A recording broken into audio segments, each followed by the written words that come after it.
Ah, tô vendo todo mundo agora. Pera aí. Maravilha. Graças e paz a todos, irmãos. Amém? Amém, glória a Deus. Bom, queridos, hoje vamos. Acho que tá um pouquinho melhor até a imagem aí também agora, né? Comparado a domingo passado, né? E bom, queridos, a gente vai dar continuidade, né, ao que a gente tem, o assunto que temos tratado, e hoje, em especial, nós... Dani, se você quiser cortar o seu microfone aí, ajuda, porque ele dá eco aqui para mim, mas aí depois, se você quiser abrir, você abre para falar comigo. Dá para fechar aí? Aí, agora ficou perfeito. Enfim, então hoje nós vamos dar continuidade. Quero agradecer a todos os irmãos aí pela comunhão. Essa semana foi uma semana muito gostosa, né? A gente conseguiu fazer aí com os discipulados. Só teve uma família que a gente falhou essa semana, não teve como. Nós ministramos aí 8 discipulados essa semana, a gente conseguiu, mas estamos na medida do possível fazendo os ajustes aí para não deixar, né, de atender e de acompanhar as vidas de vocês. Então, hoje, ainda à distância, né, a gente vai dar sequência ao nosso estudo do livro de Ruth e quero convidar todos vocês a estar abrindo, né, no livro de Ruth, lá no capítulo 3, onde a gente vai hoje entrar, talvez, no ponto desse livro de maior importância, no sentido, claro que a atitude mais importante de Ruth está lá no primeiro capítulo, quando ela decide e escolhe trilhar um caminho, mas o capítulo 3 é o capítulo onde o ser humano costuma atrapalhar, costuma estragar aquilo que Deus vem construindo, né? Então, nós temos inúmeros exemplos de histórias na Bíblia que mostra que, por querer, entre aspas, né, ajudar o Senhor, né, no seu plano, acabaram cometendo grandes erros, né? Nós temos talvez o maior exemplo aí é Abraão, que tem filha com a escrava, quando ele decide dar uma força para Deus, né?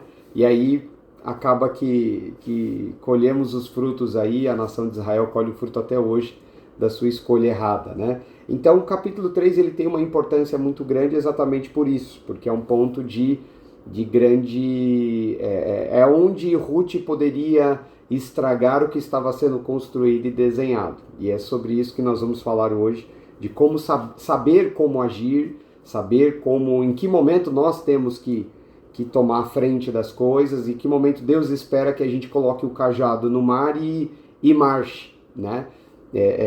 Então é sobre isso que nós vamos tratar hoje nessa terceira parte do estudo desse livro. Mas antes, como de costume nosso, nós vamos orar e eu peço que todos vocês estejam com suas cabeças aí abaixadas, em reverência ao Senhor, e para que não venha existir nenhuma distração, feche os teus olhos, vamos falar com o Senhor, amém? Pai, nós te agradecemos por este fim de tarde, início de noite, nessa viração do dia. Senhor, te agradecemos por mais uma semana que se inicia hoje, de estarmos, Senhor, em comunhão contigo, mesmo, Senhor, diante de tempestades, aflições e dificuldades que enfrentamos dia a dia. Senhor, hoje nós queremos te agradecer por tudo que o Senhor construiu e fez até agora em nossas vidas e consagrar esse tempo ao Senhor, tempo de comunhão, tempo, Senhor, de deixar todos os nossos afazeres e priorizar, Senhor, aprender e ouvir daquilo que o Senhor tem a cada um de nós. Que o Teu Espírito possa nos guiar, que o Teu Espírito possa abrir o nosso entendimento, Senhor, para poder enxergar aquilo que muitas vezes, Senhor, misturado aos nossos sentimentos e desejos, não conseguimos enxergar e ver. Mas que possamos hoje aprender, Senhor, como agir, como, Senhor, proceder, quando, Senhor, nós temos que agir e quando esperar o Senhor agir. É o que pedimos a Ti e consagramos ao Senhor este tempo, pelo nome daquele que nos resgatou, nos salvou, nos remiu e comprou, o Senhor Jesus Cristo, Pai. E é pelo nome dele que nós oramos e selamos esta oração. Amém? Amém, queridos? Glória a Deus. O capítulo 3 de Ruth é um capítulo, como estamos falando aqui, ele é um ponto de decisão muito importante, porque aqui o Senhor nos ensina, né, baseado em muitos erros cometidos pelos nossos irmãos, né, muitos erros cometidos com boas intenções, lembrando a todos que provavelmente a maioria das vezes que você cometeu erros que você veio se arrepender no futuro, foram erros que foram cometidos com a melhor das intenções. Quando você foi fazer um negócio, quando você decidiu comprar algo, quando você decidiu entrar por um caminho, você fez uma escolha com a melhor das intenções. Mas nem sempre a boa intenção, né, nos coloca no caminho correto. Salomão sabiamente em Provérbios diz que existem caminhos que para nós parecem caminhos de paz, caminhos maravilhosos, mas são caminhos de morte. Então, provavelmente a maior parte dos erros que nós cometemos na nossa vida foram erros que partiram de uma boa intenção, partiram de motivações boas, partiram de uma escolha até pura nas nossas cabeças, mas não adianta tomar o caminho errado com as melhores intenções. Nós vamos acabar chegando no local inadequado. Então, Ruth é uma história que parte dela, a essência dessa história, é fundamentada em saber qual é o momento de agir. Qual é o momento em que eu não tenho que esperar Deus fazer algo, mas é o momento que eu tenho que agir e como agir. Então, a história de Moisés, ela retrata muito bem isso. Momentos em que você não deve fazer nada, você deve esperar Deus agir, você deve esperar toda a água passar por debaixo da ponte para saber então o que fazer.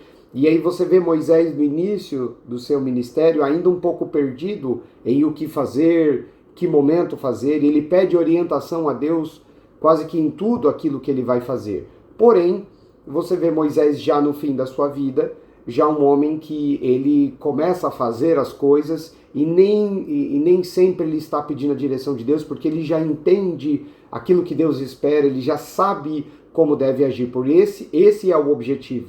Se você abrir a tua Bíblia lá, não precisa agora, mas marca aí, Hebreus capítulo 5, a partir do versículo 12, você vai ver que o escritor do livro de Hebreus, ele fala isso, que nós temos que buscar uma maturidade no Senhor, em que o nosso discernimento, ele está tão afiado, ao ponto de nós sabermos o que é certo e errado, e não precisamos pedir uma orientação ao Senhor, porque essa orientação nós já sabemos pela relação, pela maturidade, pela comunhão que nós temos com o Senhor, ao ponto de você não precisar perguntar para o Senhor o que fazer, e qual o momento de fazer, o que falar, entende? Mesmo tendo o Espírito Santo morando dentro de nós, essa é a maturidade que o Senhor espera de nós, que venhamos agir fazendo escolhas sábias. Nós vemos no capítulo 1 de Ruth, que o capítulo 1 foi o que mudou toda a história da vida de Ruth e também da história do povo de Deus de Israel, porque é de Ruth que vai vir, né, a linhagem de Jessé, Davi e por aí em diante, né? Mas a decisão de Ruth foi ali o capítulo 1 ponto mais importante. Foi ali que a direção da vida dela realmente tomou um rumo diferente. Mas nós temos Ruth, ok, fiz uma escolha que agradou a Deus, fiz uma escolha de ficar com a minha sogra, que agora é viúva e não tem filhos, fiz uma escolha de um propósito de viver para cuidar dela, mas aí vem o ponto importante. Meu coração continua, né, vazio. Eu continuo solteiro, eu tenho sonhos de ter filho, eu tenho sonhos de casar. Então eu estou vivendo a vontade de Deus, mas minha vida estacionou e parou. Né? É o que muitas pessoas se preocupam. Tá bom, eu vou viver e fazer a vontade de Deus, mas e a minha vida particular? E os meus projetos? E os meus sonhos? Porque é nítido como as pessoas pensam que viver a vontade plena de Deus significa morrer sozinho, morrer na miséria e não ter mais nada, nenhuma felicidade, nenhuma satisfação na vida, ou a alegria, a satisfação vai estar fundamentada em coisas vazias, que não surtem efeito, enfim. E não é assim que funciona. Ruth é um exemplo maravilhoso disso. Ela abriu mão de correr atrás de um casamento novo e, consequentemente, ter uma família, filhos, trabalhar ou coisa do tipo. Ela abriu mão disso para cuidar de uma viúva. Então Deus ficou extremamente feliz com ela, ok? E ela tomou uma decisão muito importante, né? No capítulo 2, nós vemos Ruth agora tendo um comportamento e uma ação de ir trabalhar para sustentar aquilo que ela escolheu. Ela escolheu cuidar de uma viúva, então ela precisa trabalhar para sustentar. Então ela sai daquela decisão difícil, daquela início de história romântico, e agora começa o capítulo 2 é a segunda-feira. Então ela começa a trabalhar. Ela vai trabalhar, e quando ela começa a trabalhar para sustentar a decisão dela do capítulo 1, Noemi começa a perceber que Deus começou a mover as peças em favor de Ruth. Porque Noemi percebe que não é uma coincidência Ruth cair no campo de Boaz, que é parente dela, e que é um homem que é uma referência, que é um homem que é um exemplo, que é um ótimo marido, que seria um ótimo esposo para Ruth. Então, Noemi termina o capítulo 2, Noemi já vendo que Deus está movendo as peças em direção a Boaz. E é aí que é fundamentado o capítulo 3. O capítulo 3, nós vamos ver a ação de Ruth. Ruth fala assim, então agora eu vou fazer, baseado nos conselhos de Noemi, eu vou agir para conseguir o meu marido, eu vou trabalhar para isso, eu vou começar a fazer, não vou ficar aqui esperando em Deus, eu vou agir. Mas a ação de Ruth, ela só vem, e isso é um ponto importantíssimo, ela só vem quando fica muito claro que o que Deus quer fazer na vida de Ruth. Quem é a pessoa ideal para Ruth? Então, no momento em que Noemi percebe que Boaz é a escolha sábia a ser feita, só depois de perceber isto é que Ruth é orientada por Noemi para começar a trabalhar em direção a isto. A maioria das pessoas não fazem essa sequência. Então começa a agir antes de ter, não é uma confirmação, tá? E isso é importante, não é uma confirmação de que Deus falou assim, olha, Boaz é a escolha que me agrada. Não, não é uma confirmação. Deus deu uma série de sinais para Ruth para ela ver que Boaz seria uma ótima escolha. Mas ainda algumas coisas precisam acontecer. Então, se Deus direciona nós para um local, para uma escolha, para uma pessoa, depende de nós agora agir em direção a isso. Se Moisés não marcha, se Moisés não coloca o cajado no mar, o mar não ia se abrir. Percebe que esta é a direção de Deus, mas precisa ter uma ação da nossa parte. E é aí onde o homem costuma errar. É aí onde Abraão vai ter filho com a escrava. É aí onde o homem costuma tomar atitudes que vêm destruir todo o plano que foi desenhado. Por isso ele é tão importante. Por isso que entender o capítulo 3 é extremamente importante, não só para entender a história de Ruth, mas como aplicar isso nas nossas vidas. Ah, Deus está dizendo então que eu tenho que agir, então eu vou sair fazer aquilo que eu estou sentindo que eu tenho que fazer. Não, peraí, mas não esqueça do capítulo 1, não esqueça do capítulo 2. Primeiro ela buscou. O que ela fez? Mateus 6,33. Primeiro ela buscou a justiça de Deus. Primeiro ela buscou fazer a vontade de Deus, que é cuidar de uma viúva serva de Deus, que é ficar ao relento, abandonada. Então primeiro ela cuidou das coisas do Senhor. E automaticamente Deus foi preparando para cuidar das coisas dela. Só que quando ela vai conquistar as coisas que são dela, ela precisa agir. Antes de agir, ela percebe os sinais de qual é a melhor escolha, a melhor decisão. É aqui que começamos o capítulo 3, ok? Vamos iniciar a nossa leitura então. Versículo 1 do capítulo 3 do livro de Ruth diz o seguinte: E disse-lhe Noemi, sua sogra, minha filha, não hei eu de buscar descanso para que fiques bem? Noemi olha para Ruth e fala assim, Ruth, eu tenho que ajudar você a encontrar um marido.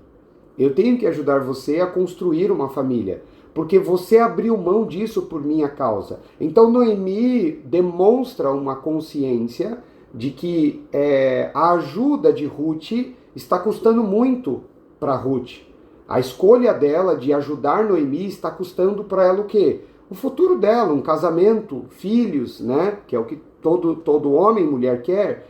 Então, Noemi vê que assim, a ajuda é muito bem-vinda e necessária, mas isso estava custando para ela. Então, ela não iria sossegar sem que pudesse ajudar Ruth em encontrar um homem para casar. Então, começa assim o versículo 1. Versículo 2. Ora, pois, não é Boaz com cujas moças estivesse de vossa parentela? Eis que esta noite padejará a cevada na eira. Então, vamos lá. Vamos entender aqui o versículo 2, ele está conectado ao 3 e o 4, mas vamos só entender esse início. Noemi fala assim, olha, eu percebo que eu quero te ajudar a reconstruir a sua vida. E eu percebo que Boaz é um homem perfeito para você, Ruth. Por quê? Porque Boaz é um homem que já provou o seu valor, o seu caráter, é da nossa parentela, então está aqui dentro da família. Por que ela fala nossa parentela? Porque existe um costume, está lá em Deuteronômio, está na lei mosaica, que é o seguinte, você é casado com sua esposa e seu irmão é casado com a sua cunhada, ok? Se a sua cunhada morre, Moisés orientou o seguinte, que você tem que se casar com ela, principalmente se ela não tem filhos. Por quê? Se ela não tem filhos, você vai se casar com ela e você vai ter um filho com ela para que o filho dela, em algumas ocasiões, tinha que ter até o nome do pai. Tinha que dar continuidade à família do seu irmão que faleceu. Então isso era um costume judaico. Lembrando que esta relação não era uma relação promíscua, era uma relação para ter filhos e dar continuidade à família, para que a mulher não ficasse viúva sem filhos e pudesse dar continuidade, ok? Aí fica para um outro dia a gente falar sobre isso detalhadamente. Então, quando Noemi fala, ó, e ele é da nossa família, significa que ele é um remidor. Remidor é aquele que está na linha de sucessão de quem faleceu. Então, se o teu irmão faleceu, você é o primeiro da linha de sucessão para assumir a esposa dele, que agora é viúva, para sustentar ela, sustentar a família e dar um filho a ela se fosse necessário. Então, remidor, quando nós lemos aqui, significa que você está na escala de sucessão daquele que morreu. Então, se meu irmão morreu, é meu dever, como irmão dele, na escala de sucessão, sendo eu remidor, sustentar a família dele. Se ele já tem filhos, não preciso ter filhos com a cunhada, mas eu tenho que ajudar, eu tenho que sustentar ela. Se ela não tem filhos, mas deseja ter filhos, é meu dever fazer isto, ok? Então, isto é algo que segue a lei mosaica, tá bom? Lá do judaísmo. Então, quando Noemi fala para Ruth que Ruth, olha, ele é da família, tá dizendo, ele é uma boa escolha, ele é um bom partido, e ele é um remidor, ou seja, pela lei de Moisés, ele é um sucessor, ele pode querer se casar com você e poder se casar com você. Então Noemi está aconselhando Ruth baseado numa razão, não na emoção. Ah, eu achei ele lindo. Se vocês observarem, nós falamos um pouco disso na semana passada e vamos falar bastante hoje aqui, tanto Ruth como Boaz em nenhum momento é apresentado como, né, a mulher mais linda de Israel, o homem mais lindo. Não, não. Os valores e o caráter é o que é tratado aqui e não a beleza. Esse é um ponto importante. Para vocês terem uma ideia, agora eu vou falar para vocês de historiadores, tá? Acredita-se que Boaz é um homem de aproximadamente 80 anos. Não é um homem de 30, 40 anos. Mas Boaz estaria próximo aí dos 70 a 80 anos. Então, assim, ele não é um partido cobiçado pelas jovens, ok? Ruth não é uma menininha de 20 anos também. Estima-se que Ruth tinha de 30 a 40 anos, talvez um pouco mais, ok? Então, esse é o cenário. Então, esta mulher que agora ficou viúva, já com uma certa idade, sem filhos, vê um homem de caráter que é Boaz, e Noemi aponta para ele. Porque o objetivo de Noemi, de Ruth, não é o sonho encantado dos filmes de Hollywood nem da Disney, né? É ter uma família, é ser feliz, é ter filhos, É dar continuidade, é racional a decisão e a escolha de Ruth. Não é por emoção e por coração. Olha o que diz a partir do versículo 3 agora. Noemi fala assim: levanta-te, pois, unge-te e veste as tuas vestes e desce à eira. Porém não te des a conhecer ao homem até que tenha acabado de comer e beber. Lembra que o versículo 23 do capítulo 2 diz que a colheita acabou. Então agora eles vão começar a fazer aquilo que é conhecido como peneiração, onde eles vão na eira pegar uma peneira, joga os grãos para o alto, normalmente no fim da tarde à noite, até de madrugada, porque tem uma brisa que vem do Mediterrâneo, e essa brisa leva a palha, e aí a semente fica. Então eles fazem isso normalmente no fim da tarde. Então ela está dizendo assim: você vai tomar banho, você vai ungir, você vai ficar perfumada e você vai se encontrar com ele. Tá bom? Isso aqui, queridos, tem um significado muito importante. Quando se trata, Ruth, do seu casamento, se você quer conquistar o coração desse homem, você não vai para lá como uma trabalhadora. Você não vai para lá como uma empregada, você não vai para lá como uma funcionária.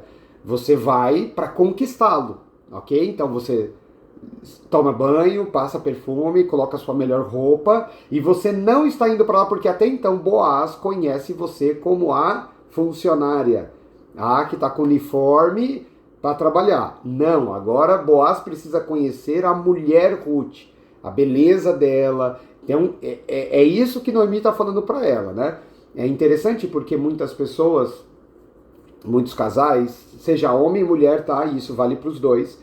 Depois que se casa, esquece que é marido e esquece que é esposa.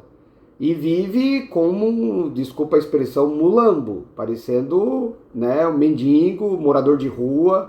E esquece que se você se casou, você também tem que continuar cuidando do seu corpo, da sua aparência, e da mesma forma a tua mulher também tem que cuidar do corpo dela, da aparência dela, né? Salomão fala muito isso em Provérbios, ele fala que é necessário que, mesmo já na velhice, a gente viva como éramos jovens. Então, para você não somente se lembrar da tua esposa quando ela era uma jovem, mas viver da mesma forma como era no início. Sabe, no início, quando você não arrotava na frente da sua esposa, da namorada na época, né? Tinha todo um constrangimento para qualquer coisa, Salomão fala disso.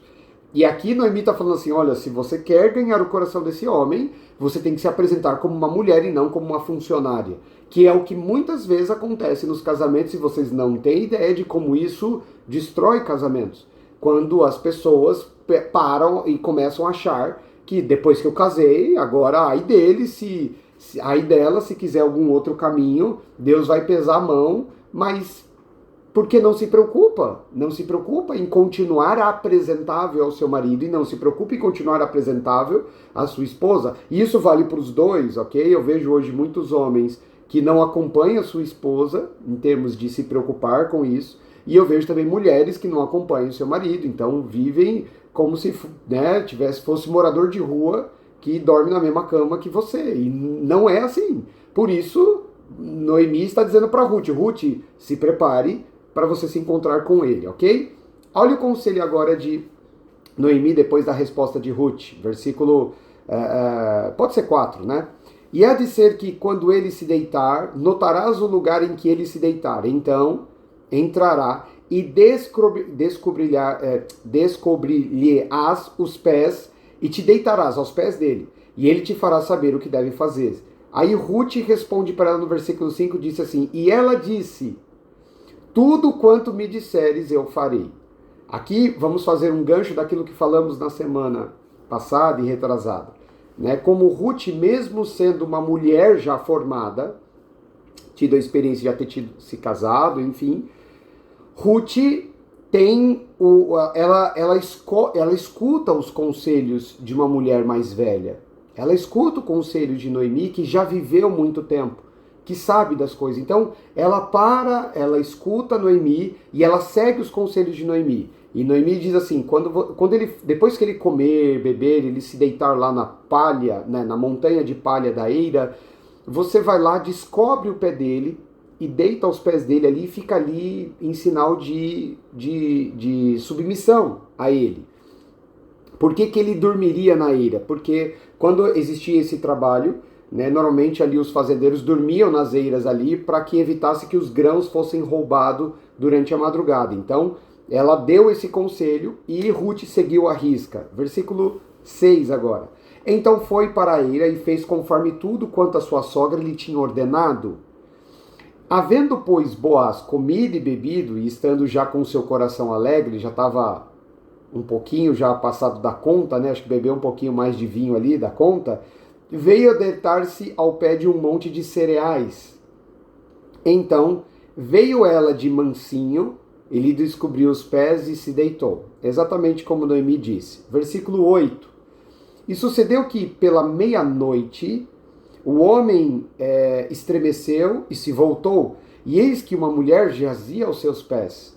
9. E disse ele: Quem és tu? E ela disse: Sou Ruth, tua serva. Estende, pois, tua aba sobre a tua serva, porque tu és o remidor. O versículo 9 é o eixo desse capítulo 3 inteiro. Quando Boaz acorda, ele olha uma mulher nos pés dele e ele fala assim: quem que está aí? E Ruth fala: sou eu, Ruth, sua serva. E quando ela fala, é importante essas conexões com aquilo que está escrito na lei mosaica, lá em Deuteronômio. Quando ela fala para ele estender a borda, né, da aba da sua roupa e tocar nela, porque ele é um remidor, porque quando um homem iria remir uma mulher, o que era remir? Lembra que eu expliquei? Remir é a linha de sucessão ali, né? Então, olha, a mulher morreu, então normalmente o irmão, né, o seu cunhado é aquele que tem que ser o remidor. E quando ele não queria remir, porque ele tinha outros irmãos e ele podia fazer isso, quando ele decidia remir, ele passava a borda da sua roupa sobre a cabeça da mulher, em sinal de que, olha, eu decidi, eu assumi com testemunhas ser o remidor daquela mulher. Então, o versículo 9, Ruth toma uma ação. Ruth então fala o seguinte: olha, eu estou aqui por um motivo. Eu estou aqui porque você é remidor, eu estou aqui porque eu quero me casar com você, mas a decisão é sua. Mas eu estou aqui porque eu desejo me casar com você. E você é remidor e é por isso que eu estou aqui cuidando de você, é por isso que eu vim até aqui, é por esse motivo e por essa razão. Como eu disse já desde o início, é aqui que muitas vezes o cristão comete erros grotescos que custam muito a eles. Por quê? Porque é neste momento em que fazemos aquilo que não se deve. Antes de agir, antes de chegar para Boaz e falar: Boaz, é o seguinte, estou aqui porque você está na linha de sucessão, né, de ser meu remidor, e eu quero que você me escolha, né? Eu quero que você me escolha. Para ter a coragem de fazer isso, ok? Antes, ela viu todos os sinais. Boaz, lembra que nós lemos lá atrás? Boaz era um homem trabalhador, era um homem honesto, era um homem correto, de princípios, era um homem justo, era um homem que era uma ótima escolha, mesmo ele sendo bem mais velho que Ruth, era por isso. Lembre-se, eu vou falar uma coisa para vocês que pode gerar uma polêmica, mas é o fato. Você pode não concordar, mas é o fato. Todo o Oriente, queridos, se você pegar o mundo e cortar ele no meio, né, vamos pegar até o meridiano lá de Greenwich e jogar para a direita, todo o Oriente, ele não casamento, família, não é essa história romântica de nós do Ocidente.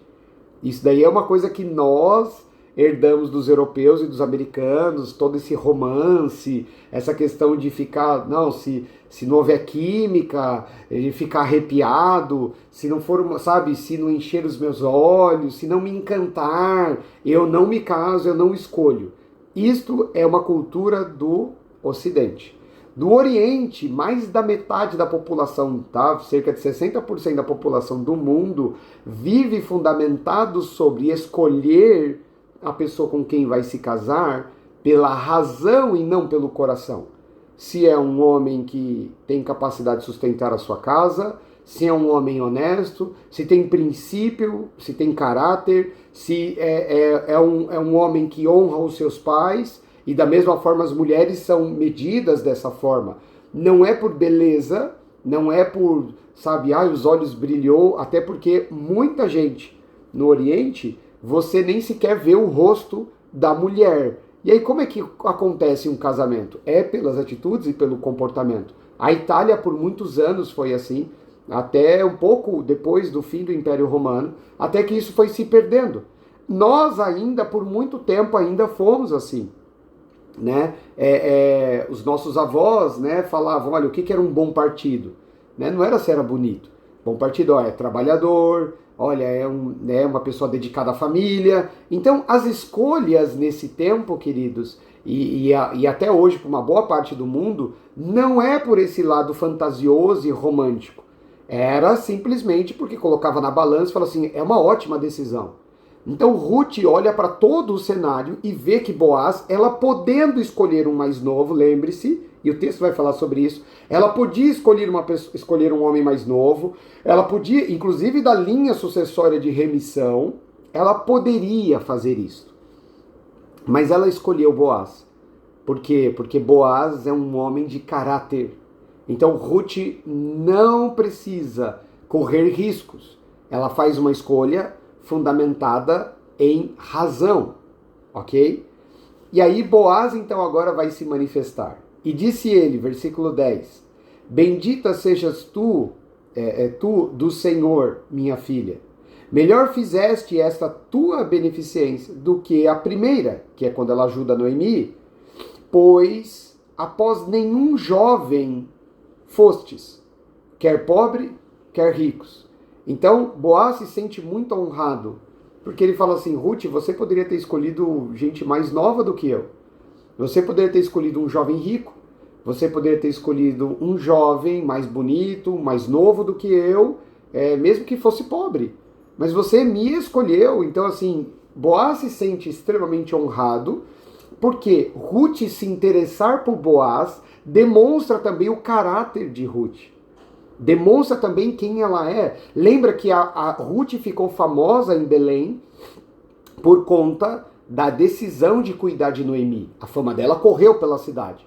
Boaz, quando vê que ela prefere escolher um homem mais velho, mas de princípios, isso demonstra que o caráter de Ruth é ainda mais louvável, é ainda mais de honra, é ainda mais venerado. E Boaz fica extremamente feliz por isso.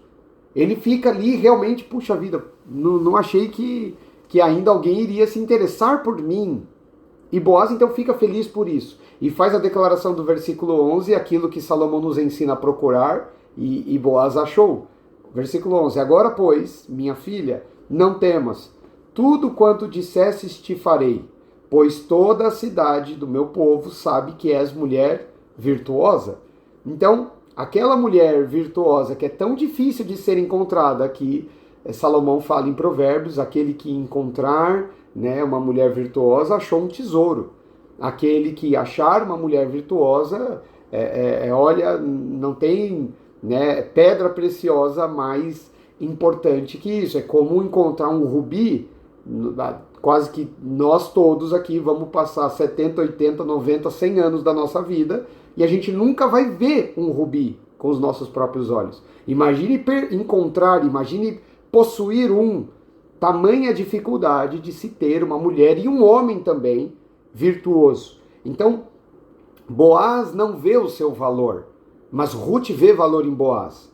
E mesmo as pessoas, presta atenção nisso, mesmo as pessoas considerando Ruth como uma mulher virtuosa, ninguém foi bater na porta dela interessado nela. Entende? Tá aí. Até vou fazer uma brincadeira aqui, aproveitar que hoje não está tendo transmissão ao vivo, mas minha esposa vai ouvir provavelmente que ela está lá na sala. Mas eu vou fazer aqui para os irmãos aqui, né, só para vocês aqui, ninguém vai saber.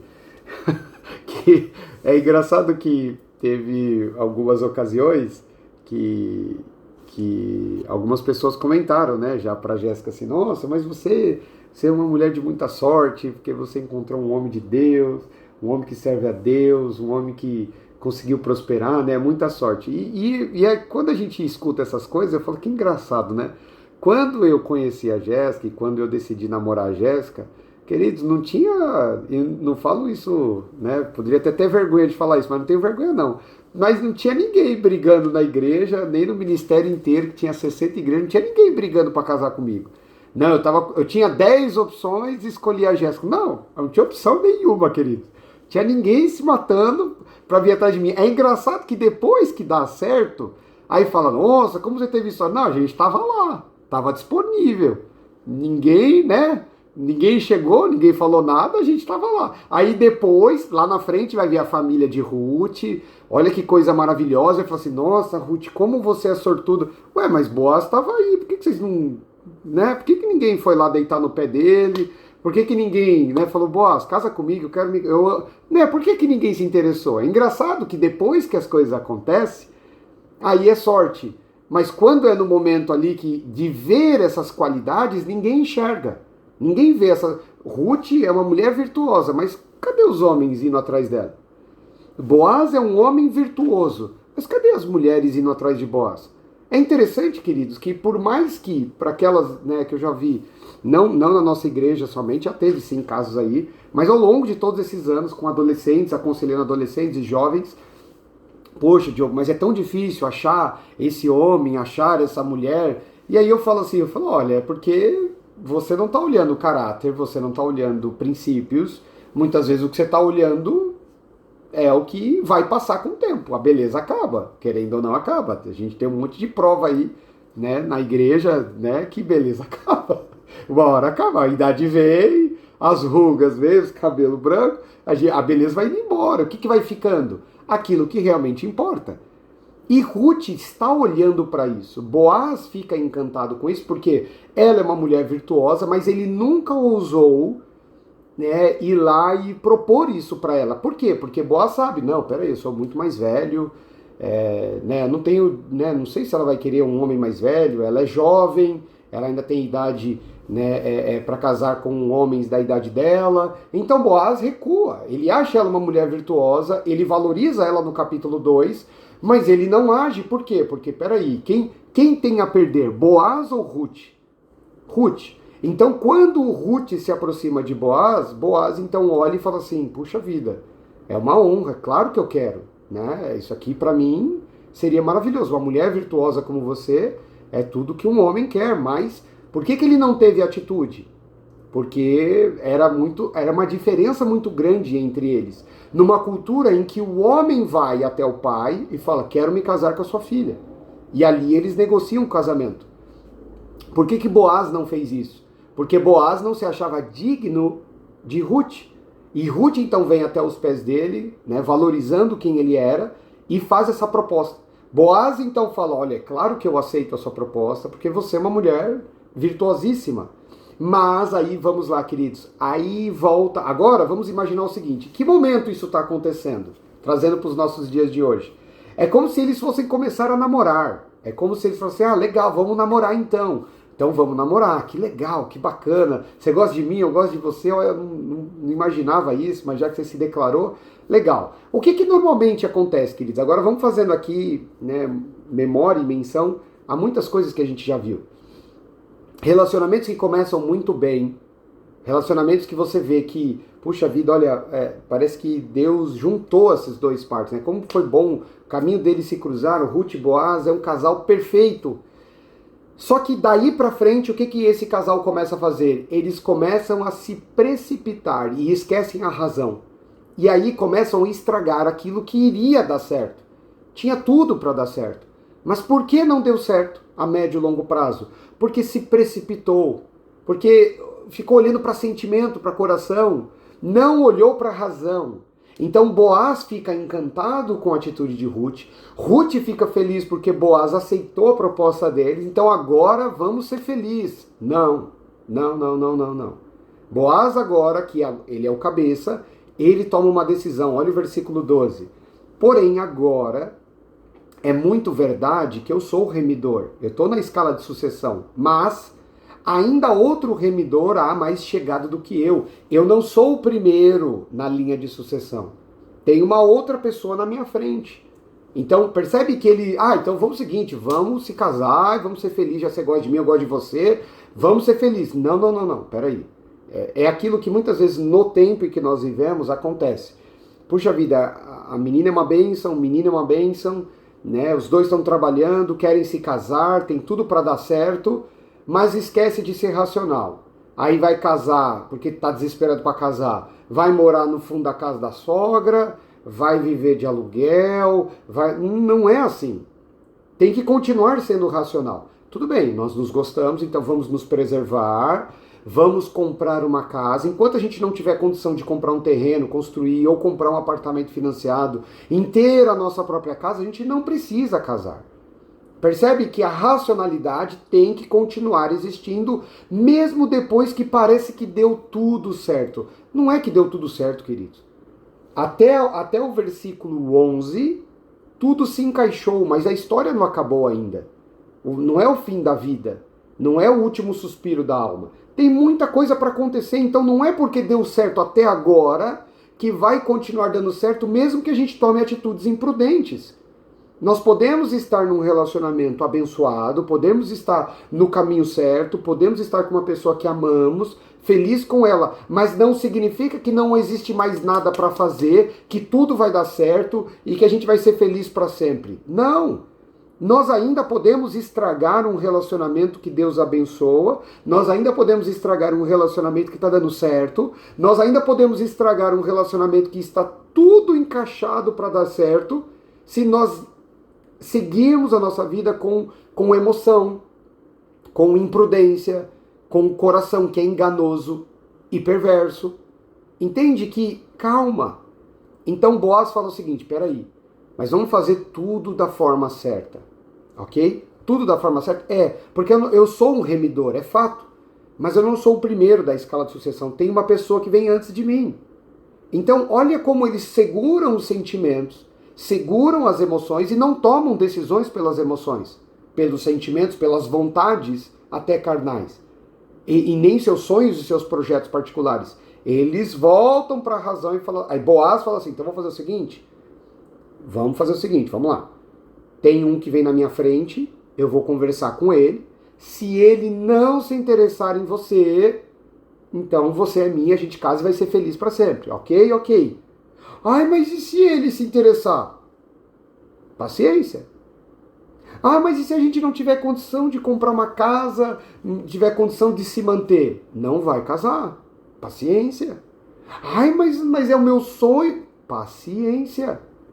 Não vamos ser imprudentes, mesmo que tudo até aqui deu certo. Mesmo que tudo até aqui está funcionando, isso não é uma carta branca, um cheque em branco de Deus para a gente fazer qualquer coisa que Deus vai assinar embaixo. Não é porque deu certo até aqui que Deus dá uma carta branca, uma liberação para a gente fazer qualquer coisa que Ele vai cobrindo os nossos erros. Entende? Que mesmo assim, nós temos que continuar sendo prudentes e racional. Se o nosso Deus é um Deus que quer um culto racional, Romanos 12, 1 e 2, significa que as nossas atitudes precisam ser racional, pensado, planejado, não por emoção. Segue o texto, versículo 13. Fica-te aqui esta noite. Olha como Boaz já se preocupa e continua se preocupando com a imagem de Ruth. Fica aqui esta noite. Será que pela manhã, se ele te redimir, bem está. Ou seja, você vai pertencer a ele. Porém, se não quiser redimir, vive o Senhor que eu te redimirei. Deita-te aqui até amanhã. 14. Ficou-se, pois, deitado aos seus pés até pela manhã, e levantou-se, e antes que pudesse um conhecer o outro, portanto disse, não se saiba alguma mulher que veio à eira. O que ele fez? Bom, você fica aqui a noite inteira, então, aos meus pés, e amanhã a gente vai resolver essa situação com o primeiro remidor na escala de sucessão. Só que quando você for sair, espera para sair de manhã, você vai sair coberta, para que nenhuma pessoa pense besteira a teu respeito. Presta atenção, queridos, no que Boaz está fazendo. Imagine se as pessoas veem Ruth saindo junto com Boaz ao amanhecer do dia, do lugar onde eles estocam o cereal, lá na eira, todo mundo vai pensar que aconteceu alguma coisa. Ah, olha lá, já estão juntos. Como que seria a fama de Ruth? Não mais de mulher virtuosa, mas da mulher que se deitou com Boaz. Se esta fama corre pela cidade, você acha que o primeiro sucessor para remir Ruth iria se interessar por ela? Claro que não. Vou me interessar por uma mulher que se deitou essa noite com Boaz? Não quero. Concordam comigo que vamos fazer com que as pessoas vejam, mesmo que não aconteceu nada, mas se a gente criar um cenário que desvalorize Ruth, mesmo Boaz, sabendo que nada aconteceu de errado, ninguém vai querer ela e ela vai ser minha. Concorda? Boaz, queridos, fazer a coisa certa é fazer do começo ao fim. Não é usar de malandragem, não é usar de artifícios, de ferramentas para enganar as pessoas para você ter o que você tanto quer, que é casar com Ruth. Não, Boaz fala, você vai ficar aqui, tá bom? Não saia daqui. Mas quando você for sair de manhã, você vai sair de uma forma que ninguém vai perceber, ninguém vai ver, para que a sua imagem seja preservada. Então, se é para você ser minha, não vai ser enganando as pessoas, não vai ser diminuindo a sua imagem, não vai ser de uma forma prejudicando o seu caráter diante da opinião popular, para que ninguém se interesse por você e você sobe para mim. Mas eu sei que você é valorosa e que você não fez nada de errado. Percebe? Vocês estão conseguindo entender o que está acontecendo? Como Boaz e Ruth, eles estão fazendo tudo certo do começo ao fim. E existem opções para eles facilitarem o caminho deles. Eles não facilitam. Existem opções para eles trilharem uma viela, um atalho, para não pesar tanto e ficar mais fácil para eles. Eles não vão por esse caminho. Eles vão pelo caminho certo. Isso, queridos, se nós aplicássemos isso nas nossas vidas, em todas as nossas decisões, isso é o maior ato de fé, que confiamos em Deus. Quando nós queremos facilitar as coisas ou criar uma forma para a pessoa não ter interesse de uma coisa que você precisa muito, né? Normalmente quando a gente vai negociar alguma coisa, a gente faz isso. Se você quer comprar, você começa negociando, desvalorizando aquilo que é do outro, para que ele aceite o desconto que você quer. E isso é errado. Isso é errado.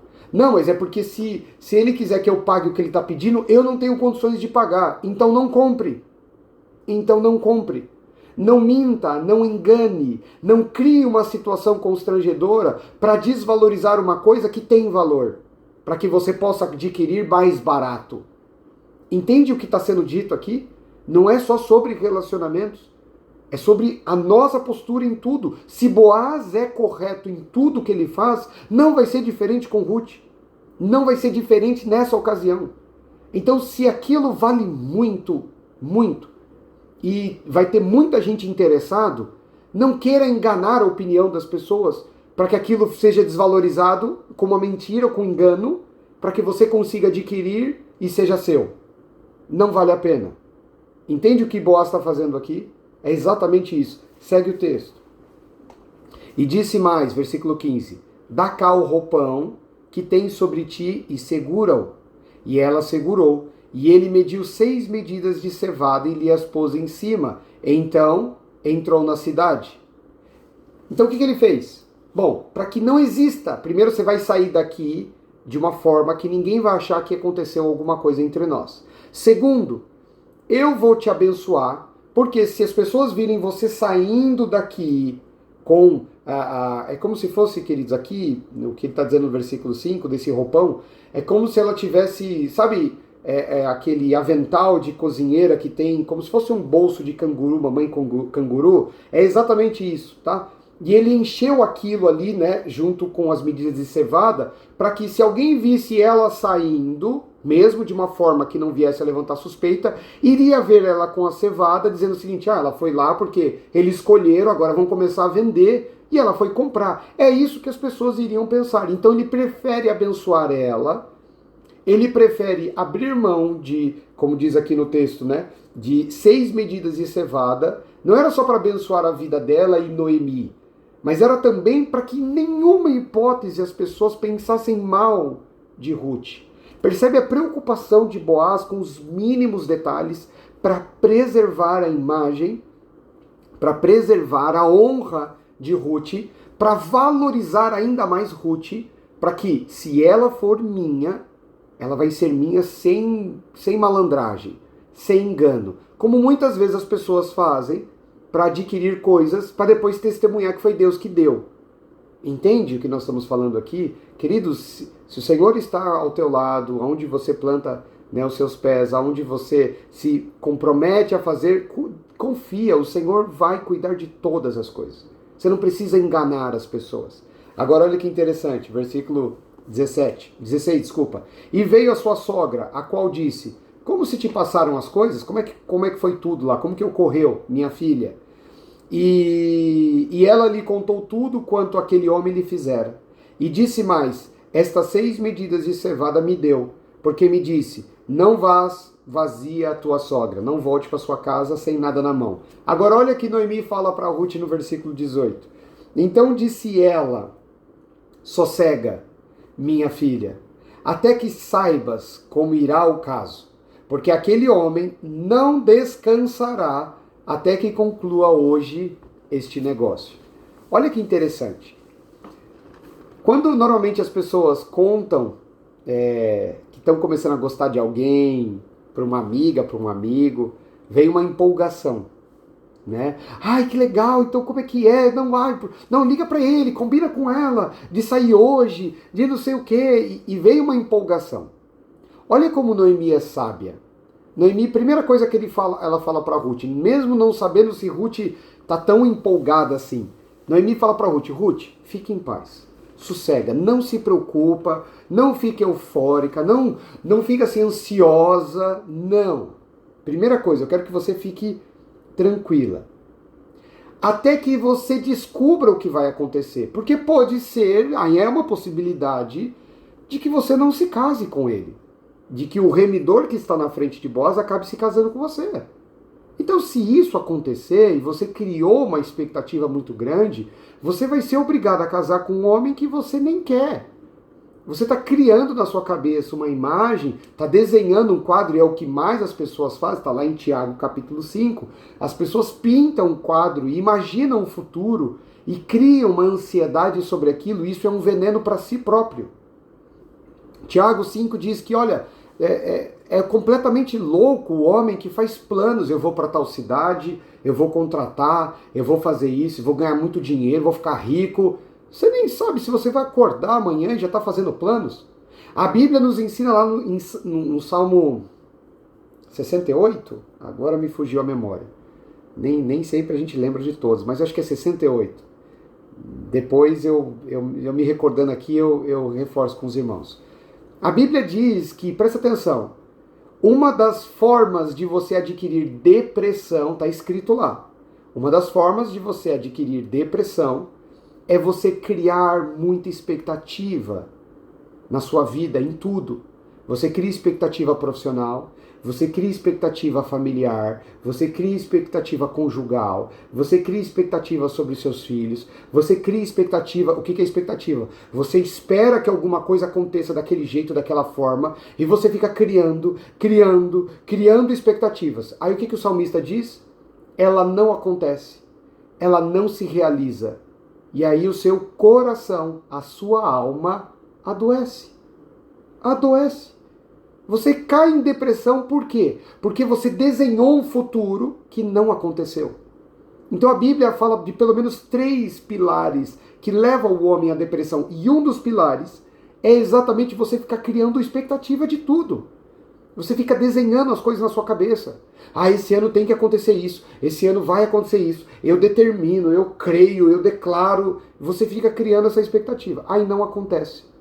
Você então entristece, enfraquece, adoece, porque você decidiu criar uma expectativa na sua cabeça. Salomão vai falar o que lá em Provérbios? A esperança malograda enfraquece o coração. O que significa isso? Quando você cria uma expectativa de alcançar algo, esperança é uma coisa que você acredita que vai acontecer com você, que está no futuro, mas um dia vai fazer parte da sua vida, no presente. Então, a esperança malograda, ou seja, a esperança que não se realiza, que demora e que não se cumpre, ela te enfraquece. Ela enfraquece o seu coração. Então, olha o conselho sábio de Noemi. Noemi não cria expectativa, Ruth. Não se empolga. Não se empolga. Porque pode ser que isso não aconteça. Ele ama você, ele está interessado em você, você ama ele, está interessado nele, tá tudo, ele é remidor, então isso está tudo encaminhado para dar certo. Mas pode ser que não dê certo. Noemi está preocupado com o futuro de Ruth, é isso que diz o versículo 1 do capítulo 3 que nós lemos. Eu estou preocupado com a tua vida, com os teus sonhos, com o teu futuro. Mas, ao mesmo tempo, eu não posso deixar você criar uma expectativa, não posso deixar você acreditar que uma coisa vai acontecer que está fora do teu controle, que está fora das suas decisões. Criar uma expectativa que você não controla, que você não tem poder de decisão sobre isso, é uma loucura, é um suicídio. Porque se aquilo não acontecer, você vai passar vergonha. Agora você já falou para todo mundo que ia fazer isso. Agora você já contou para todo mundo que isso ia acontecer. E não aconteceu. Você vai cair em descaso, você vai cair em vergonha, opróbrio. As pessoas vão ridicularizar e zombar você. Você tem estrutura para suportar isso? Você tem estrutura para suportar a zombaria? Você tem estrutura para suportar o que as pessoas vão falar de você? Porque o peixe morre pela boca. Você falou. Você externou um sentimento e uma vontade que não se cumpriu. Então é por isso que o primeiro conselho de Noemi é exatamente esse. Ruth, não crie expectativa. Calma. Calma. Tira isso do seu coração. Porque pode ser que isso não aconteça. Então, parece que Noemi está jogando contra. Parece que Noemi está jogando um balde de água gelada sobre Ruth. Não! Porque no mesmo versículo, Noemi fala uma coisa que é fantástico. Ela fala assim, ó, sossega, porque pode ser que isso não aconteça, ok? Mas, uma coisa eu tenho certeza que vai acontecer. Este homem não vai sossegar enquanto ele não conseguir o que você despertou um desejo nele. E agora ele quer se casar com você. Então você pode ter certeza que ele vai fazer tudo que estiver ao alcance dele para isso acontecer. Ele vai trabalhar, ele vai lutar, se tiver que pagar como Jacó pagou 14 anos para Labão o trabalho do fruto da mão dele, de graça. Se tiver que sacrificar, ele vai sacrificar com você. Se tiver que perder, ele vai perder. Se tiver que renunciar, ele vai renunciar. Ruth, se depender dele, vocês vão se casar. Porque agora ele está determinado a casar-se com você. Queridos, é muito fácil um relacionamento dar certo quando são duas pessoas de caráter. Quando são duas pessoas com valores e princípios semelhantes. Quando a Bíblia fala sobre julgo desigual, a Bíblia está falando sobre isso. Não está falando de denominação. Ah, eu congrego na congregação e a Jéssica na Assembleia de Deus. Ah, julgo desigual. Ah, a Jéssica está na Igreja Católica e eu estou na Igreja Batista. É julgo desigual. O julgo desigual bíblico vai muito além da igreja e a placa que você vai, queridos. O julgo desigual está relacionado a princípios, valores, a moralidade, ao temor a Deus. E eu conheci, queridos. Meu pai e minha mãe estão aí como testemunha, você pode perguntar para eles. Eu uso muito como exemplo o vizinho do meu pai chamado Sr. Wilson. É um homem de princípio, de valores, queridos, ali é de uma idoneidade, é de um caráter muito, muito irrepreensível. Ah, mas se ele não vai para uma igreja evangélica, então não é um bom partido para se casar. Pergunta para a Marli se não é um bom partido. E ela não era, desde o princípio. Ela fez uma escolha porque é um homem de caráter. Então entenda que julgo desigual é quando pessoas estão andando em direções opostas. E muitas vezes dentro da igreja, porque se isso não fosse verdade, não existiria divórcio dentro da igreja. As pessoas estão congregando na mesma igreja, na mesma denominação, e estão caminhando em direções opostas. Então julgo desigual não é doutrina de igreja, é princípios e valores. E naturalmente é isso que o Evangelho diz sobre se você é casado com um homem que não professa a sua fé, pela sua postura, mulher, pelo seu comportamento, você pode ganhá-lo para Cristo. Isso é o mais fácil. O mais difícil é você manter os princípios e os valores, e é isso que Noemi está dizendo para Ruth. Ruth, esse homem, ele está alinhado na mesma visão que você está. Mesmo sem você conhecer a fundo os princípios do Deus que rege a nossa nação, você teme a Ele, serve a Ele, você tem atitudes e comportamento como de uma mulher que nasceu desde o berço dentro da cultura do judaísmo, do povo de Deus. E esse homem, ele é um homem de caráter e de princípios. E ele vai lutar por você. Agora olha que interessante. Boaz, queridos, é um partidão quando olhamos para isso. Um homem, uma escolha perfeita para qualquer mulher. Mas Boaz é um homem já avançado em idade. Por que esse livro ele é tão importante? Eu mencionei isso lá atrás, sobre a questão da beleza de Ruth e de Boaz, que em nenhum momento a Bíblia destaca isso. Em nenhum momento. Porque Ruth não era a mulher mais bela de Belém. E Boaz não era o homem mais lindo de Israel. Nem perto disso. Ambos os dois. Mas por que essa história é marcante? E em todas as festas de Pentecostes, os judeus leem a história de Ruth, que provavelmente foi escrita por Samuel. Porque demonstra exatamente duas pessoas que querem construir uma família de princípios e caráter. Não são pessoas que estão fundamentando as suas escolhas em emoção, em sentimento, em empolgação. Mas Ruth está olhando para um homem que é um homem de verdade. E Boaz está olhando para uma mulher que é uma mulher virtuosa, que não está preocupada em casar com um menino mais novo do que ela, ou da idade dela, rico, ou, né? Não. Ela olhou para Boaz e falou: Boaz, você é um servo de Deus e eu quero me casar com você. Você tem princípios, você tem valores. E Boaz, queridos, para muitos, você pode pesquisar, o conceito é que Boaz tinha de 70 a 80 anos de idade. Não era um jovem. Mas lembre-se, aí tem um fator importante. Olha como Deus é sábio, né? Historicamente, pode pesquisar também, historicamente, o povo judeu sempre teve uma... esqueci o nome da expressão lá, expectativa de vida, lembrei. Os judeus, os hebreus, eles sempre tiveram uma expectativa de vida maior do que a maioria de todas as civilizações ao longo desses últimos 3.500 anos. Por quê? Porque muito da lei de Moisés está relacionado à saúde humana, à comida, aos costumes de levar o lixo para longe das cidades, o saneamento básico. Você vê que aquilo ali foi proposital. Então, numa época em que 60 anos, 50 anos já era a idade em que os homens estavam morrendo, os hebreus, os judeus viviam 100, 110, 120 anos com vigor físico. E isso não foi só no Egito, no deserto, depois que saíram do Egito. Por quê? Porque tudo aquilo que foi recomendado por Moisés na lei mosaica pensava nisso. Então, Ruth está olhando para esse homem e falou assim: olha, é uma ótima escolha. É uma ótima decisão. E Boaz também escolhe Ruth para isso. Mas eles não vivem pela emoção. A escolha não é feita por emoção, a escolha não é feita por sentimentos, a escolha é feita pela razão, por aquilo que está nítido e claro. É uma ótima escolha. Enquanto as pessoas estão escolhendo pela beleza do rosto, Ruth está escolhendo pelos princípios. Enquanto os homens mais velhos, bem-sucedidos, estão querendo se casar com as mais novinhas, né? Boaz está escolhendo Ruth pela sua virtuosidade. Boaz está escolhendo Ruth porque ela é uma mulher única. Ela é uma mulher diferente, é uma mulher de princípios e caráter. E é exatamente isso que nós temos que buscar. É exatamente isso que nós temos que almejar para as nossas vidas. Para aqueles que ainda não se casaram e para aqueles que já estão casados.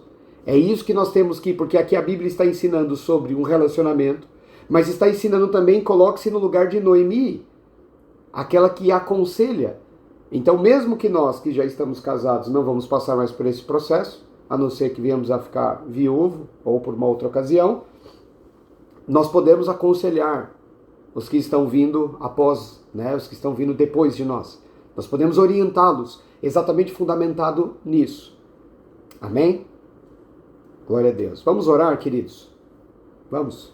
Amém? Pai, nós te glorificamos pela tua palavra que nos ensina até mesmo quando agir, como agir.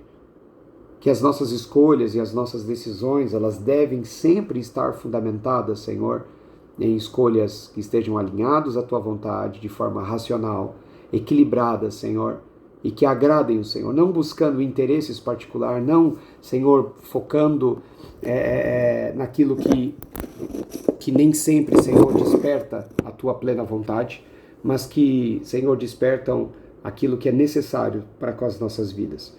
Nós oramos e consagramos esse tempo de comunhão com a tua palavra, em nome do Senhor Jesus. Senhor, gratos por tudo que o Senhor tem feito e faz através das nossas vidas.